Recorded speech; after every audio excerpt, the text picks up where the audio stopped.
May sinasabi si ate. Ano po yun, ate? Pagkaiba sila ng sagot eh. Bakit gusto mo siyang magpat? Panggawa po sana ng bahay namin. Panggawa ng bahay ninyo. May pako ba rito? Pambibili. Pampagawa po. Panggastos sa pampagawa ng bahay. 105,000 pesos. Bumubulong ang asawa mo. Magpat ka. Panggawa ng bahay natin yan. Ay, Kuya Jeff. Pero may bahagi rin naman ng sarili mong bumubulong sa'yo. Okay na tong 25,000 pesos, sure na to.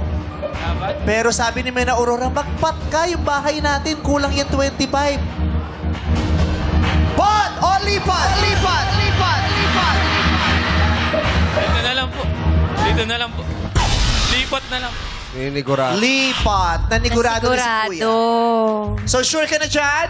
Opo, opo. Isikaw mo, pot or lipat? Lipat po. Palakpakan natin si Jeff. Uuwi siya may 25,000 pesos. Kung sakasakaling sinabi mo, pot, tatanungin kita. At kung sakaling nasagot mo to, uuwi mo yung 100,000 plus yung dinagdag kong 5,000, 105,000 sana. I-try lang natin, okay? So, ito sana ang tanong. Nagbabayad ka ba online? Di ba may mga online transactions, yung mga may in-order ka o may babayaran ka na ganyan, yung mga GCash, ganyan. Nagaganon ka ba? Madalang po. Madalang. Pero naranasan mo na yun. Okay. Minsan kasi kadalasan, pag nagbabayad ka online, may ginagamit kang account or credit card, may hinihinging security code. Diba? Na dapat naiintindihan nyo ang tamang paggamit ng security code kasi maaari kayong manakawan at malimas ang mga naipon ninyo. May hinihinging security code, di ba? Minsan, pag gumamit ka ng card o ng account mo sa pagbabayad, hihingan ka ng security code at sasabihin sa'yo na kailangan mong ibigay sa kanila ang OTP, yung tinatawag na OTP.